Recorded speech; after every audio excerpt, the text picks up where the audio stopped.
Il y a quand même des choses, des tendances lourdes. Le protectionnisme américain, c'est une tendance lourde. Et ça a des conséquences, on commence à le voir, sur un certain nombre de facteurs. Ils ont mis des tarifs sur les panneaux solaires, mais ça veut dire que c'est une machine qui est en route. Il y a la renégociation du traité ALENA d'Amérique du Nord. Il y a l'abandon du traité transpacifique, et les autres ont décidé de faire leur traité transpacifique entre eux, etc. Donc on voit bien qu'on est au-delà de la pure politique intérieure. Ça a des répercussions.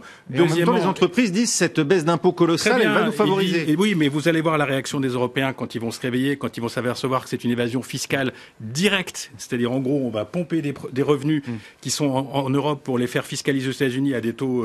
Ça marchera pas. Enfin, ça marchera peut-être chez lui. Vous pensez que l'Europe aussi va se mettre à baisser les impôts de la même manière? Non, parce que nous, on peut pas. Parce que nous, on a des contraintes différentes. Deuxièmement, sur la politique étrangère, je suis pas d'accord avec vous, c'est tectonique.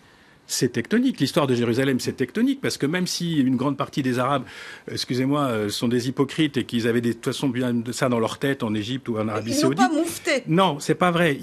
L'opinion publique, c'est pas la même que celle des présidents plus ou moins élus. Et deuxièmement, avec les Palestiniens, on arrive quand même à une impasse totale. C'est-à-dire qu'avec des Palestiniens aussi affaiblis qu'ils sont, disent, de toute façon, on discutera pas.